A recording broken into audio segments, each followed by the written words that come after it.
Voice pressure में कहते हैं कि एक बेलनाकार तार को खींचकर उसकी लंबाई 10% तक बढ़ा दी जाती है। ठीक है, इस तार के प्रतिरोध में प्रतिशत वृद्धि की गणना कीजिए। देखिए भैया, जो हमने पहला प्रश्न किया था उसके जैसे ही ये प्रश्न होने वाला है, लेकिन थोड़ा सा अंतर ये है इसमें, यहाँ पर लंबाई में प्रतिशत वृद्धि की बात यहाँ पर की है और हमसे प्रतिरोध में प्रतिशत वृद्धि पूछी है यहाँ। ठीक है, तो उसी मेथड से होगा ये प्रश्न भी, घबराने की आवश्यकता बिल्कुल नहीं है। तो क्या लिखेंगे इसमें, लिखेंगे माना थ्योरी में, माना तार की प्रारंभिक लंबाई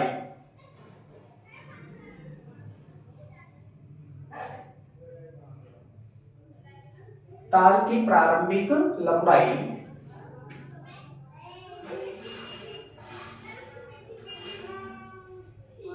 स्मॉल एल तथा खींचने के बाद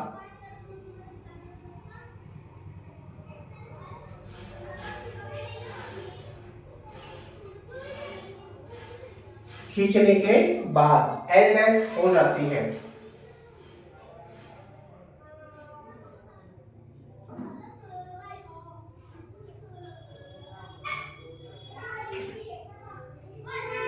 तार का प्रारंभिक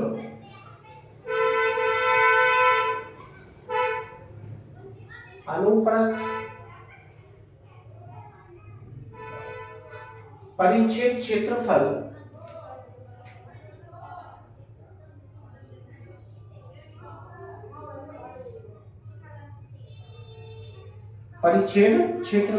A है तथा खींचने के बाद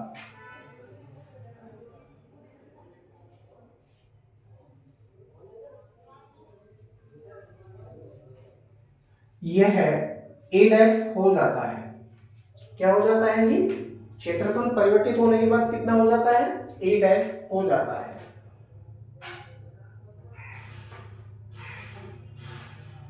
ये दोनों बातें मैंने लिख दी है, क्योंकि खींचने के बाद जो जो परिवर्तन होगा तार के अंतर्गत वो बातें मैंने बोर्ड पे लिख दी है और मान भी ली है हमने।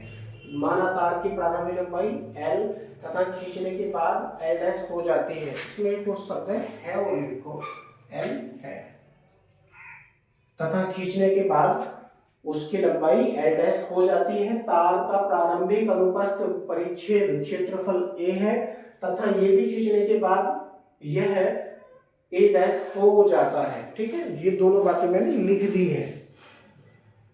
अब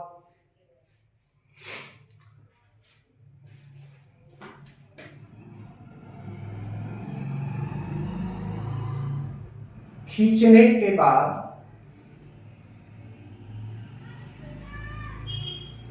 तार की कुल लंबाई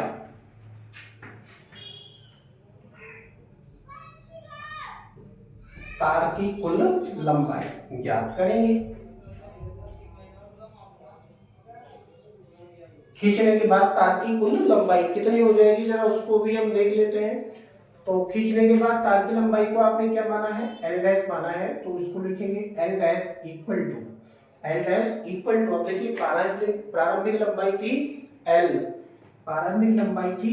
तो क्या लिखेंगे एल प्लस, क्योंकि खींच रहे हैं और क्वेश्चन में क्या दे रखा है, एक तार को खींचकर उसकी लंबाई 10% बढ़ा दी जाती है। लंबाई 10% बढ़ा दी जाती है, तो किसका 10% बढ़ रहा है, एल का 10% बढ़ रहा है भैया, 10%। तो क्या करेंगे, L dash equal to L plus L का 10%, एल प्लस एल का 10%। ये कितना हो गया, ये उस तार की कुल लंबाई हो गई खींचने के बाद तार की कुल लंबाई हो गई है। अब इसको गणना कर लेते हैं कितनी हो जाएगी, L dash equal to L plus, अब देखिए परसेंटेज याद कर रहे हैं तो क्या हो जाएगा, L into 10/100 L plus L into 10/100, तो 0 से 0 काटे, ये क्या बचा, L/10 हो गया, कितना, L/10, L dash equal to L plus L/10। अब देखिए 10 का L से गुणा करेंगे तो 10L प्लस L, यानी 11L हो गया बटे 10। खींचने के बाद जो तार की लंबाई है वो कितनी हो जाएगी, L dash equal to 11L/10 हो जाएगी, 11L/10।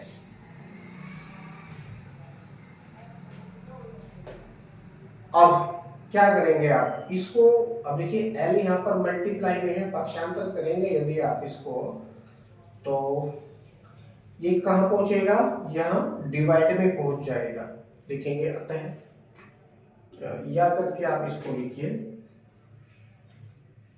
L dash upon L equal to कितना हो गया, 11/10 हो गया है, 11/10।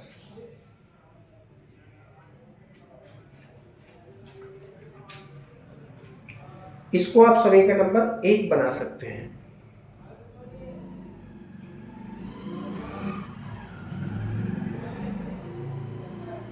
अब जैसे हमने पहला क्वेश्चन किया था, क्योंकि लंबाई हमसे हमें यहाँ पर दे रखी थी, प्रतिशत में कितनी वृद्धि हुई है, उसी के अनुसार हमने L डैश अपॉन L की वैल्यू फाइंड कर ली, कितनी प्राप्त हुई, 11/10 हमको ये प्राप्त हुई है।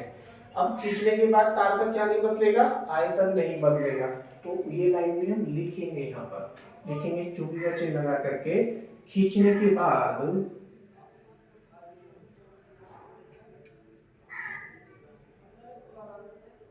भी तार का आयतन नहीं बदलेगा,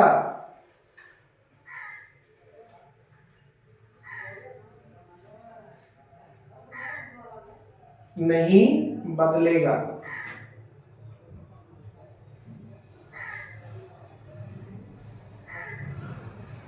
अतः प्रारंभिक आयतन बराबर अंतिम आयतन,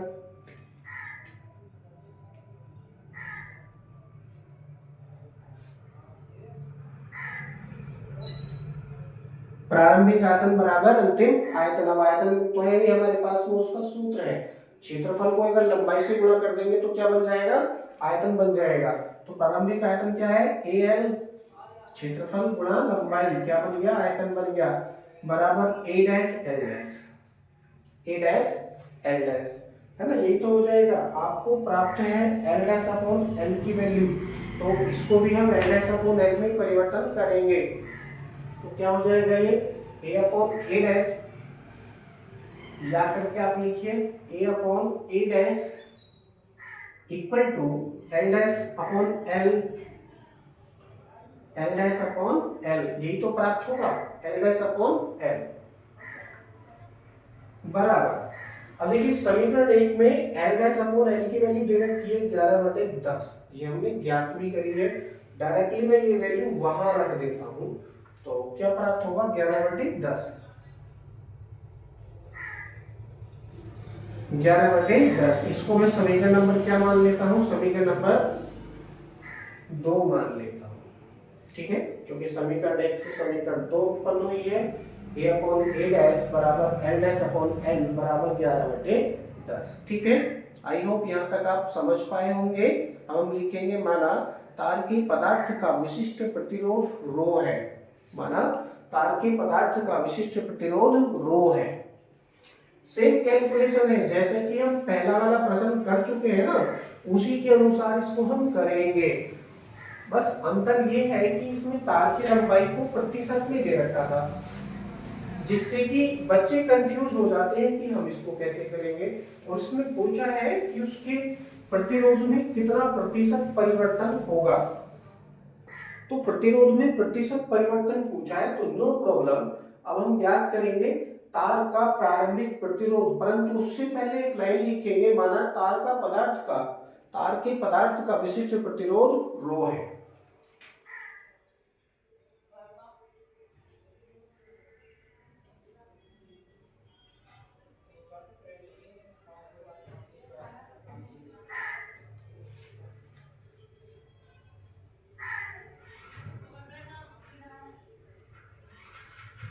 विशिष्ट प्रतिरोध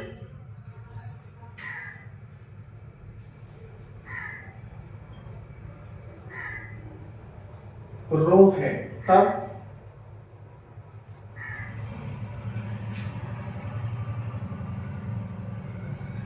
तार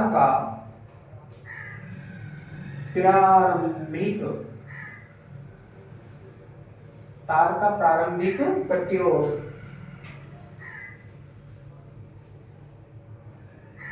सेम सूत्र है R equal to rho L upon A. प्रारंभिक प्रतिरोध याद कर रहे हैं तो क्या हो जाएगा, R equal to rho L upon ए।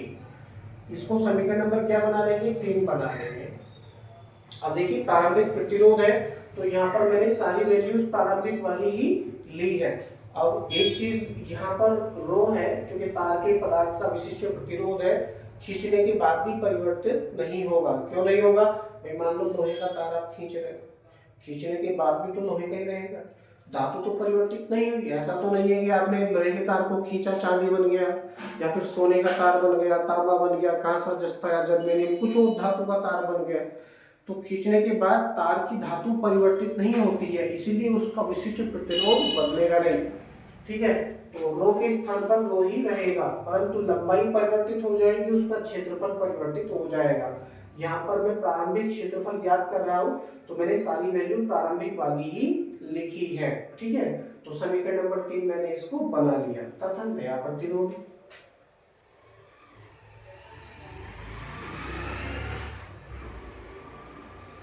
खींचने के बाद तार का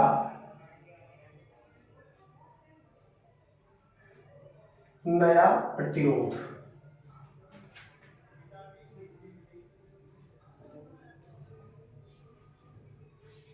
नया प्रतिरोध मान लीजिए R डैश हो जाता है, सेम सूत्र है रो, परंतु L के स्थान पर L डैश, A के स्थान पर A डैश, क्योंकि दो ही राशियां ऐसी है जो परिवर्तित हो रही है खींचने के बाद। समीकरण नंबर 4 बना लो इसको। अब क्या करेंगे, समीकरण 4 को 3 से डिवाइड कर दो, क्योंकि दोनों में संबंध स्थापित करना है।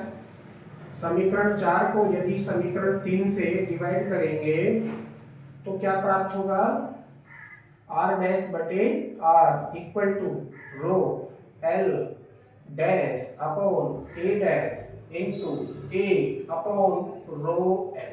तो रो से कटेगा रो, और आपके पास क्या बचा, L dash upon A dash A upon L। आप इनको ऐसे अलग अलग करके भी लिख सकते हैं, इसीलिए R डैश बटे R equal to L dash upon L, L वाले पदों को एक तरफ, A वाले पदों को एक तरफ, यानी A upon A dash, A upon A dash. कुछ इस तरह से ये वैल्यू हो जाएगी। अब मैं ये वैल्यू समीकरण 4 से रख लेता हूँ, सॉरी 2 से रख लेता हूँ, लिखेंगे समीकरण 2 से। अब मैं इसको साफ कर देता हूँ यहाँ।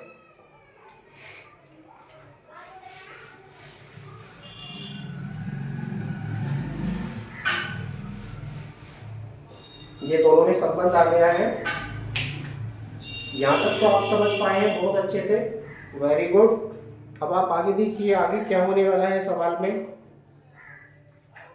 देखो R डैश अपॉन R बराबर L dash upon L into A upon A dash. इसके बाद आपको क्या लिखना है, समीकरण 2 से मान रखने पर, किसके मान, L डैश अपॉन L और A अपॉन A डैश के मान रखने पर लिखेंगे समीकरण 2 से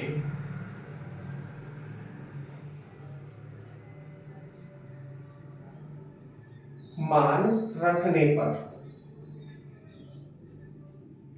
यदि रखेंगे तो क्या प्राप्त होगा जरा देखते हैं, R dash upon R equal to, अब देखिए L डैश अपॉन L है, L डैश अपॉन L है, इसका मान कितना है 11/10।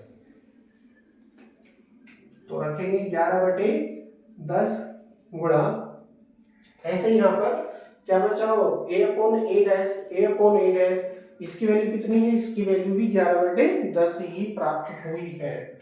तो 11/10 गुणा करेंगे ऊपर की ऊपर नीचे की नीचे, तो क्या प्राप्त होगा, R डैश बटे R बराबर 11 121 यानी 121 अपॉन और 10 का 10 से गुणा करेंगे तो 100। चाहे तो आप इसको यहीं पे छोड़ सकते हैं, मतलब इतना ही छोड़ सकते हैं, और यदि आप चाहें इसको डिवाइड करना तो डिवाइड भी आप इसको कर सकते हैं। आप 100 से इसको डिवाइड करेंगे तो क्या होगा, 100 से यदि आप इसको डिवाइड करेंगे तो क्या प्राप्त होगा, r डैश बटे r बराबर 1.21, 1.21 ये वैल्यू आपको प्राप्त होगी। यानी दोनों प्रतिरोधों का अनुपात, यानी खींचने के बाद और खींचने से पहले तार का जो प्रतिरोधों का अनुपात है वो 1.21 है, according to values of this question. ठीक है, अब हम प्रतिशत परिवर्तन याद कर लेंगे प्रतिरोध में।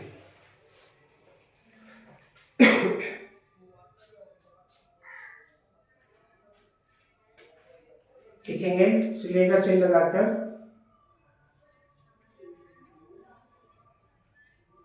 प्रतिरोध में प्रतिशत वृद्धि, प्रतिरोध में प्रतिशत वृद्धि क्या सूत्र है,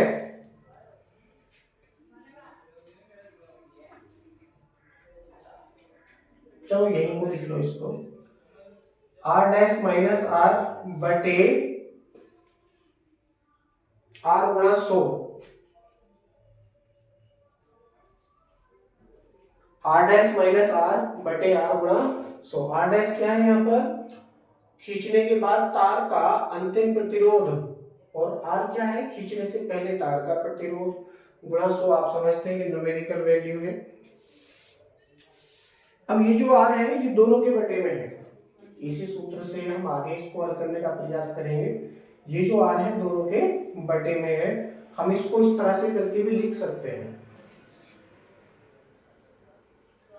r डैश बटे r minus r upon r, बाहर जो है ये गुणा 100, मैं इसको यहाँ लिख देता हूँ, नो प्रॉब्लम। अब भी मेरी वैल्यू सेम ही है, क्योंकि मैंने क्या किया, ये जो r है दोनों के बटे में है, दोनों के अपॉन में है, तो मैंने इसको वहां अलग अलग करके लिख दिया है। r से r कटेगा कितनी बार, एक बार, r से r कटेगा एक बार, जो बचा उसको लिखेंगे r डैश बटे r माइनस 1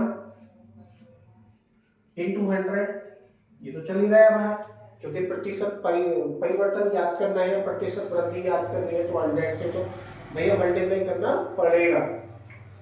तो वैल्यू रखेंगे r डैश बटे r, r डैश बटे r की जो वैल्यू आपको प्राप्त हुई है 1.21 आपको प्राप्त हुई है, तो इसके स्थान पर आप ये वैल्यू को वहां रखेंगे, और इसको समीकरण नंबर आप कितने बना लेंगे, नेक्स्ट बना लो चाहे तो। क्या समीकरण हम बना चुके, शायद 4 बन चुकी है, ये समीकरण नंबर 5 है, तो लिखेंगे समीकरण 5 से, समीकरण 5 से r डैश बटे r का मान रखने पर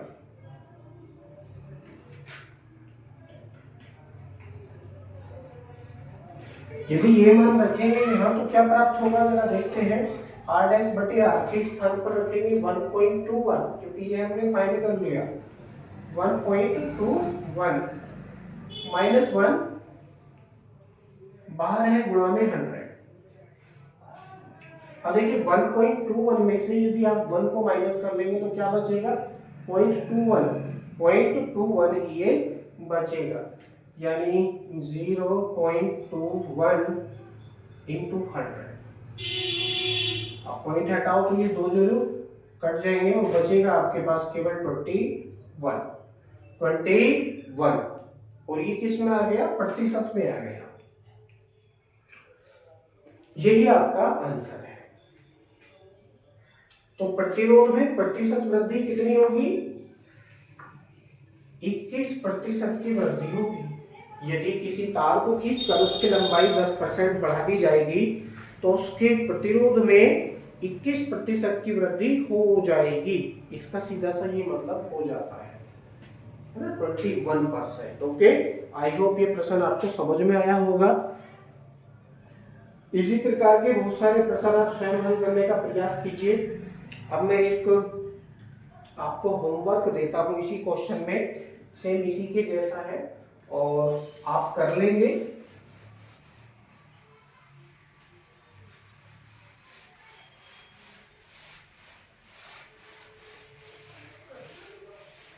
उसका आंसर आप कमेंट्स में बताइए कितना प्राप्त हुआ।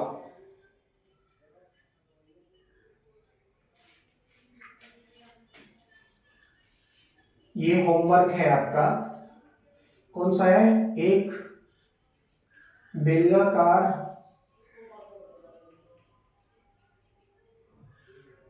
तार को खींचकर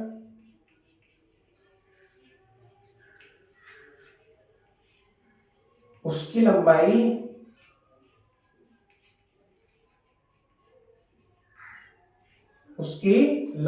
कितनी परसेंट, 25%, यानी लिख रहा हूं 25% बढ़ा दें।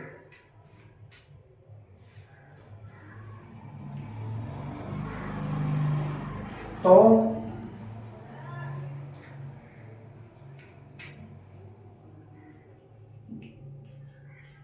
उसके प्रतिरोध में प्रतिशत परिवर्तन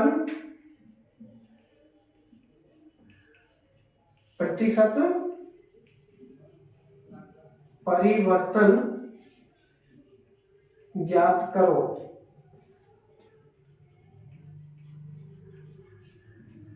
एक बार फिर समझ लो, एक बेलनाकार तार को खींचकर उसकी लंबाई 25% बढ़ा दें तो उसके प्रतिरोध में प्रतिशत परिवर्तन ज्ञात करो। प्रतिशत परिवर्तन ज्ञात करो। अब उसमें ये भी बताना है कि प्रतिरोध घटा या बढ़ा, प्रतिरोध